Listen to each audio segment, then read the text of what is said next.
اب یہ ہوتا ہے اعتراض ہماری آج کل کی نئی فوج کا، وہ کہتے ہیں جی کہ اگر شریعت موسیٰ علیہ السلام حق تھی تو پھر بدلنے کی کیا ضرورت ہے؟ عیسیٰ علیہ السلام کی شریعت اگر حق تھی تو پھر بدلنے کی کیا ضرورت ہے؟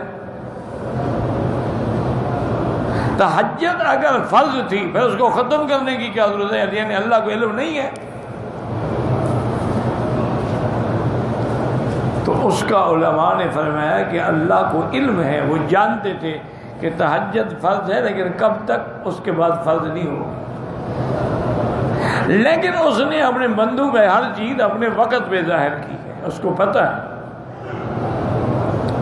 باقی تبدیل کرنے میں ہزاروں اور کروڑوں حکمتیں ہوتی ہیں۔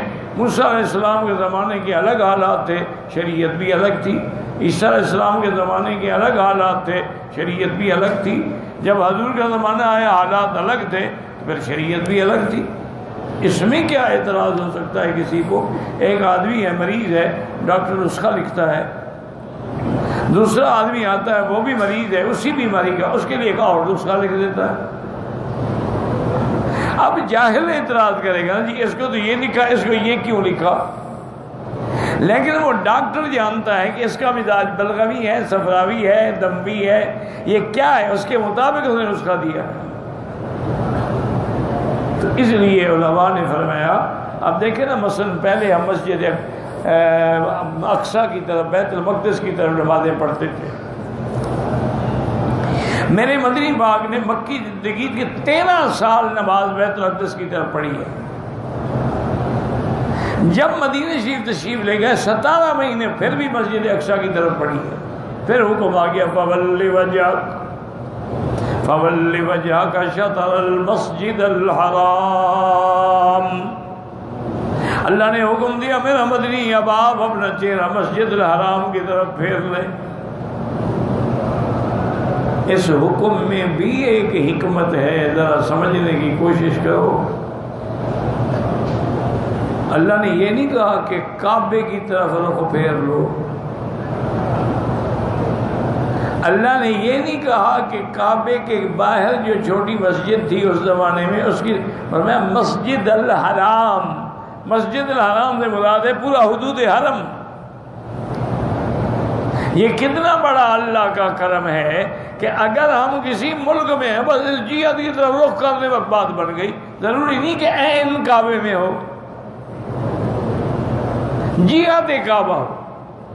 اگر کعبہ سامنے ہے پھر عین شرط ہے۔ اب اگر ہم مسجد کے باہر کھڑے ہیں، کعبہ نظر نہیں آ رہا، پھر یہ مسجد ہماری سامنے جو ہے یہ سب کعبہ ہے۔ اور اگر ہم مکے کے شہر میں کہیں دور کھڑے ہوئے ہیں تو یہ پورا حرم ہمارے سامنے کعبہ ہے۔ اس لیے دیکھتے ہیں مثلا ہمارے ملک میں مغرب کی طرف رخ کیا جاتا ہے بس۔ اب یہ ضروری نہیں ہوتا کہ ہر مسجد کا محراب جو ہے عین کعبے میں آئے، پھر تو کسی کی نماز بھی نہیں ہوگی۔ یہ اللہ کا کرم ہے کہ نہیں بس مسجد الحرام کی طرف رخ پھیر۔ اور دوسرا حکم بھی، حکمت جو تھی اللہ نے وہ بھی بتلا دی کہ لیس البر ان تولوا وجوہکم قبل المشرق والمغرب۔ اللہ نے فرمایا میرا مدنی نماز میں چہرہ مشرق کی طرف کرنا یا مغرب کی کرنا کوئی بات نہیں، اصل بات تو میرے حکم کی تعمیل ہے۔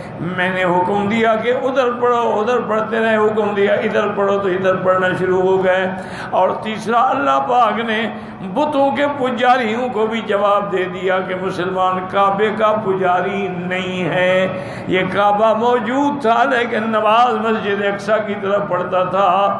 جب تک اللہ نے حکم نہیں دیا اس نے کعبے کی طرف رخ بھی نہیں کیا۔ تو ہم بتوں کے پجاری نہیں ہیں، نہ اس کوٹھے کو پوجتے ہیں۔ خدا نہ کرے آج کعبہ گر گیا تو کیا ہم نماز نہیں پڑھیں؟ یا اگر ہم ہوائی جہاز میں، اور ہوائی جہاز 40,000 قدم اونچا ہے، کعبہ تو نیچے رہ گیا، ہم اسی رخ پہ نماز پڑھیں گے، کیونکہ کعبے کا حکم یہ ہے کہ تحت الثری سے لے کر 7ویں آسمان تک بیت المعمور تک یہی کعبہ ہے، تو اس سے اونچا کون ہو سکتا ہے؟ تو لہذا ہم جہاں بھی ہوں گے اسی رخ پہ ہم نمازیں پڑھیں گے۔ بلکہ حدیث میں آیا ہے کہ بیت المعمور جو 7ویں آسمان پہ کعبہ ہے، اگر اللہ اس کو اتارے تو عین اسی کعبے کے اوپر آگے بیٹھے گا۔